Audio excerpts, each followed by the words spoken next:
नमस्कार दोस्तों। देखिए दोस्तों, इजराइल ने 7 अक्टूबर का बदला ले लिया। सब कुछ इस वीडियो में बताऊंगा आपको, क्या है 7 अक्टूबर और क्या है बदला। कौन है ये आदमी जो बच्चे को लिए हुए गन हाथ में पकड़ा है। और आपको बताऊं, बेसिकली ये हमास का चीफ है जो कि अभी मारा जा चुका है। सब कुछ इस वीडियो में डिटेल्स में एक्सप्लेन करूंगा आपको। वीडियो आप एंड तक देखिए। देखिए, बेसिकली इसका नाम है याहा सिनवार। इसको करंट हमास चीफ बोला जाता है, ठीक है। ये करंट हमास चीफ है। इस्माइल हानिया के बाद इसने टेक ओवर किया था हमास चीफ का, ठीक है। देखिए, अभी देखिए 7 अक्टूबर का जो हुआ था ये उसका मास्टरमाइंड था। आगे आपको बताऊंगा 7 अक्टूबर को हुआ क्या था।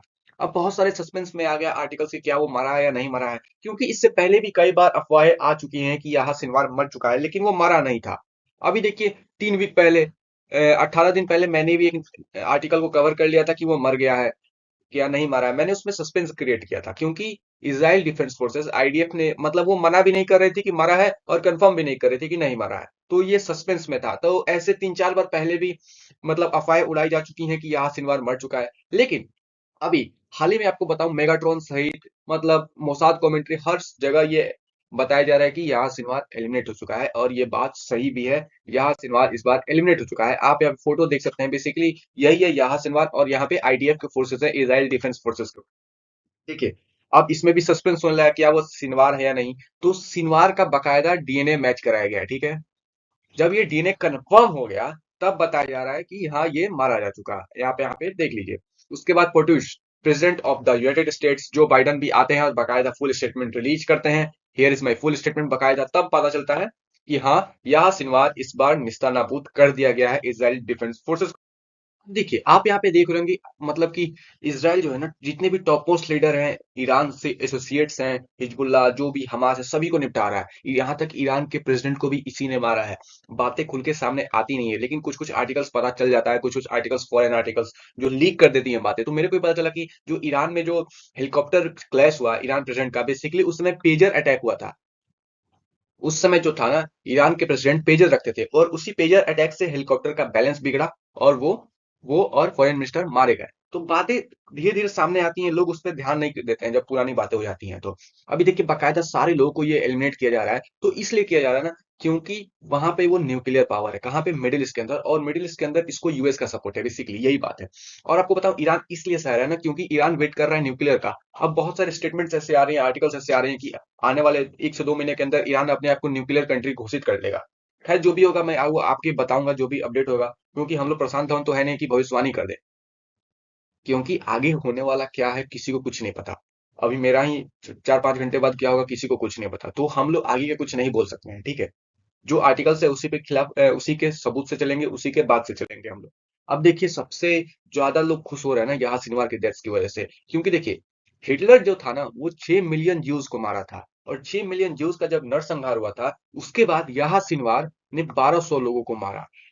तो मतलब 600 मिलियन के बाद सेकंड लार्जेस्ट जो जेनोसाइड हुआ था ज्यूज का, वो यहाँ सिनवार सिनवार यही मास्टरमाइंड था इसकी। तो इसलिए ना, ये सारी आर्टिकल्स आ रही हैं, पूरी वेस्टर्न मीडिया इस वक्त खुशी मना रही है। आपको बताऊं, एक मैंने आर्टिकल्स देखा जो चीयर्स कर रहे हैं, कौन, नेतन्याहू, फिर उनके डिफेंस सेक्रेटरी। तो ये लोग अभी खुशी मना रहे हैं, क्योंकि जो सबसे बड़ा, सेकंड सबसे बिगेस्ट जेनोसाइड हुआ था, वो यहाँ सिनवार मास्टरमाइंड था, इसीलिए। अब समझते हैं थोड़ा अय्याहा सिनवार के बारे में। आपको बता दूं, 7 अक्टूबर 2023 को एक जेनोसाइड हुआ था, 1200 इजरायली मारे गए थे। यही था इसका मास्टरमाइंड, यही याह सिनवार था। उसके बाद से इसका कद जो है ना, हमास के अंदर बहुत ज्यादा बढ़ गया था। बेसिकली ये है एक मिलिटेंट ग्रुप टाइप का आदमी था। मतलब एक होता है ना, मिलिटेंट टाइप का आदमी, एक सिपाही जो थोड़ा उग्रवादी टाइप में हो, और मतलब क्विक रिस्पॉन्स कर दे। कोई कुछ गलती भी करे तो एकदम कट्टर माइंडसेट हो, गोली मार दे। तो लाइक दैट पर्सन था। और जब ये मास्टरमाइंड था 7 अक्टूबर को, जैसे 1200 इजरायली का डेथ हुआ, उसके बाद इसका कद हमास के अंदर बहुत ज्यादा बढ़ गया था। और आपको बताऊं, जब इस्माइल हानिया का जब एसिनेशन हो गया, उसके बाद याह सिनवार को इसका चीफ बनाया गया था, पॉलिटिकल ब्यूरो का चीफ बनाया गया था। अब देखिए, ये मारा क्यों गया, इसका मेन रीजन मैं बताता हूँ। ये जो था ना, ये आपको मैं फिर से बताता हूँ, ये थोड़ा मिलिटेंट टाइप का था। तो इसको और यहाँ जो इस्माइल हानिया थे, ये मतलब पढ़ा लिखा, और आपको बताऊं एक ब्यूरोक्रेट टाइप में काम करता था। ये फॉरेन कंट्रीज के साथ रिलेशंस भी अच्छे रखता था, कभी दुबई, कतर, ईरान, कभी, हाँ, बेसिकली ये गाजा में तो रहता ही नहीं था, बहुत कम। लेकिन ये मिलिटेंट टाइप का आदमी, ये हमेशा टनल के अंदर रहता था, लोगों को मोटिवेट करता था, बंदों का रिक्रूटमेंट करता था। तो ये बन गया था, मतलब पॉलिटिकल ब्यूरो का काम छोड़ के इसको बनाया गया था, इसको पॉलिटिकल ब्यूरो का चीफ। लेकिन ये सब इन चीजों में घुस गया था। ये मतलब उस लेवल का डिप्लोमेसी नहीं करना चाहता था, 200 देशों के साथ रिश्ते नॉर्मल करना नहीं चाहता था, अपना सपोर्ट नहीं लेना चाहता था। ये वैसे था कि मारोगे तो मरोगे, मारोगे तो मरोगे, लाइक दैट ऐसे पर्सन था। मिलिटेंट टाइप कैसे होते हैं, वही होता है, सुसाइड बॉम्बर टाइप होते हैं, तो वैसे ही आदमी था ये। और इसराइल डिफेंस फोर्सेस के हाथों लग गया और ये।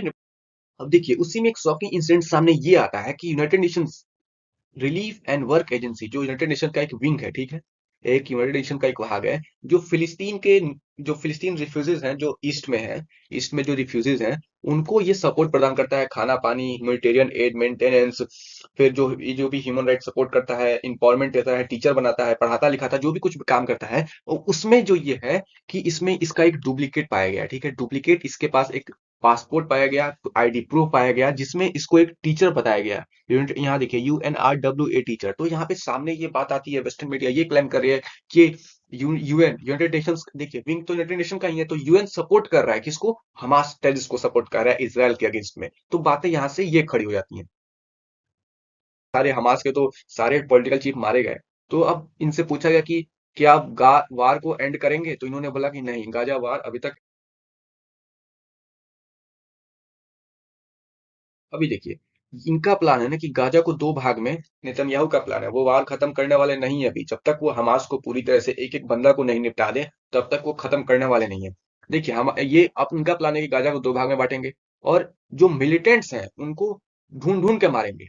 बात समझिएगा, दो भाग में बांट दिया, एक पहले इधर निपटाएगा, फिर एक इधर निपटाएगा, इन दोनों को खत्म करेगा। और अभी देखिए, अभी तक 43,000 बच्चे और महिलाएं मारे जा चुके हैं सिर्फ गाजा के अंदर। अभी ये आंकड़ा कहाँ चला जाए, 60,000, 65,000, 80,000, कोई गारंटी नहीं है, क्योंकि ये आदमी बेसिकली इसराइल है ना, जब तक अपने दुश्मनों को खत्म नहीं करता है, पूरे मतलब रूट से खत्म नहीं करता है, तब तक छोड़ता नहीं है। तो वही बात है, अभी 43,000 मरे हैं, क्या गारंटी 60,000 मारे, 80,000, कोई गारंटी नहीं है। उम्मीद है ये सारा वीडियो आपको समझ में आएगा। समझ में आया तो शेयर करें, सब्सक्राइब करें। जय हिंद।